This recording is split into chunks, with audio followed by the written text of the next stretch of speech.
we will discuss about the types of asexual reproduction. Our first type is fission. Fission में अगर हम बात करें तो फिजन टू टाइप्स में डिवाइडेड होता है, binary fission and multiple fission. Binary fission क्या है? When parent body divided into two daughter cells. जब एक parent body two daughter cells में डिवाइड हो जाती है तो हम उसे बाइनरी फिजन कहते हैं. Organism divided by the binary fission are considered as immortal. और जो ऑर्गेनिज्म बाइनरी फिजन के थ्रू डिवाइड होते हैं उन्हें हम इमॉर्टल भी कंसीडर्ड करते हैं. अब इमॉर्टल क्यों कहा गया?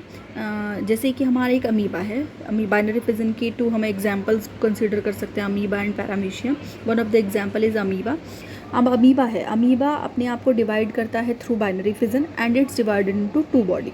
वो दो डॉटर सेल्स में टू बॉडीज़ में डिवाइड हो जाता है and then regain their size. वो अगेन अपनी साइज़ को रीगेन करता है and then it again divided into two types, इनके टू डॉटर सेल्स. तो ये कंटिन्यूस प्रोसेस चलता रहता है. यहाँ डेथ कहीं आपको नज़र नहीं आ रही होगी, यहाँ कहीं डेथ नहीं है. हम यहाँ नेचुरल मेथड की बात कर रहे हैं, आर्टिफिशियल मेथड की बात नहीं कर रहे हैं. अगेन अगर हम आर्टिफिशियल मेथड लेंगे तो हम अमीबा को लें और क्रश कर दें तो वो डेथ, ऑब्वियस बात है, वो डेथ डाई हो जाएगा.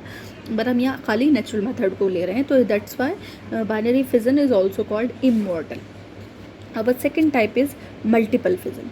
मल्टीपल फिजन में क्या होता है? एक parent cell divided and produce many daughter cells. Divide होता है और प्रोड्यूस करता है बहुत सारी डॉटर सेल्स को, to more than two daughter cell. That's why it is called multiple fission.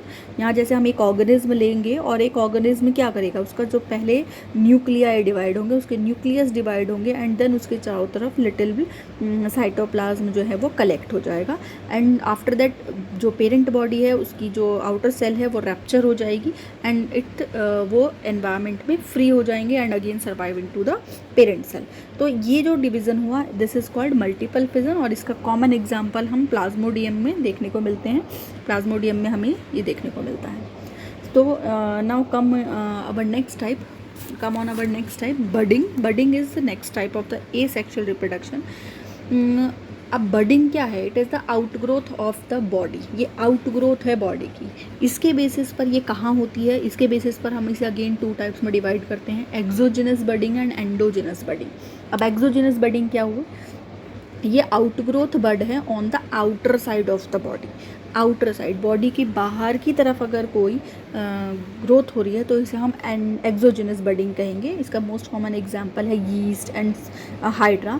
Yeast में क्या होता है? जो यीस्ट सेल होती है वो आपकी यीस्ट सेल होगी, उसकी बॉडी के बाहर एक आउटग्रोथ क्रिएट होगी.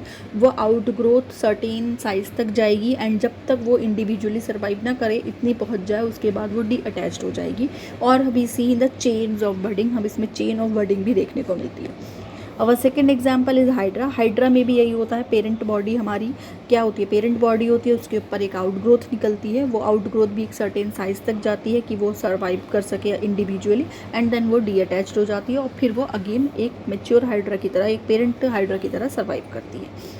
This is called exogenous because outer side, यहाँ पर भी आपको देखने को मिल रहा है यीस्ट में भी और हाइड्रा में भी आउटर साइड की ग्रोथ को है, आउटर साइड बॉडी के एक ग्रोथ निकली हुई है. That is why it is called exogenous. Exo means outer side. Now next to come endogenous. Endogenous क्या है? एंडो मतलब अंदर. जब bud is formed inside the body, जब बॉडी के अंदर कोई एक बर्ड क्रिएट हो रही है या एक से ज़्यादा बर्ड क्रिएट हो रही है, दैट इज़ कॉल्ड एंडोजिनस. इसका मोस्ट कॉमन एग्जांपल हम देखते हैं स्पॉन्जिला. ये ओनली फ्रेश वाटर स्पॉन्ज है. जो फ्रेश वाटर स्पॉन्ज है दैट इज़ कॉल्ड स्पॉन्जिला. इसमें क्या होता है? आपको ये एग्जांपल यहाँ देखिए, ये है एक आपका स्पॉन्ज. इस स्पॉन्ज के अंदर ये इसकी आउटर बॉडी है. This is the inner side of the body. और यहाँ आपको इनर साइड में यहाँ इस पोजीशन पर अंदर की तरफ बहुत सारे बर्ड्स जो हैं वो क्रिएट हो जाते हैं एंड देन वो अपना साइज़ को रिगेन करते हैं और फिर वो फ्रेश वाटर यानी कि वाटर करंट के थ्रू बाहर आ जाते हैं और सर्वाइव करते हैं. अगर हम इन बर्ड्स की बात करें तो हम इन बर्ड्स को स्पॉन्जिला के अंदर हम बोलते हैं जेम्यूल्स. ये जेम्यूल्स कहलाते हैं. और अगर हम जेम्यूल्स का स्ट्रक्चर देखें तो यहाँ मैंने ड्रॉ किया हुआ है.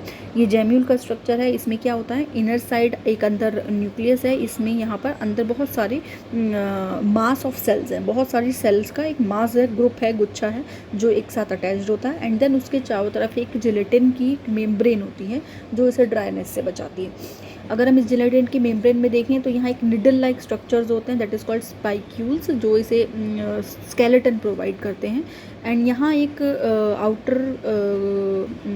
आउटर साइड एक ओपनिंग होती है, दैट इज़ कॉल्ड माइक्रोपाइल, जो इस सेल्स के अंदर की जो सेल मास होता है इसे बाहर निकलने में इस जगह से हेल्प करती है। अब होता क्या है, जब गेम्यूल्स पानी में आ जाते हैं, वाटर में आ जाते हैं, फ्रेश वाटर में आ जाते हैं, तो ये करंट के थ्रू सबस्ट्रेट यानी कि किसी भी सरफेस पर अटैच हो जाते हैं। अब जो अटैचमेंट का जो साइट होता है वो होता है माइक्रोपाइल। ये माइक्रोपाइल के थ्रू अटैच हो जाते हैं एंड देन इनके अंदर की जो सेल्स होती हैं ये पूरी बॉडी का शेप गेन कर लेती है, साइज गेन कर लेती है। This is the endogenous budding. तो हमने इस वाले टॉपिक में अपने पढ़ा है कि फिजन क्या होता है और बडिंग क्या होता है। Now we will discuss our next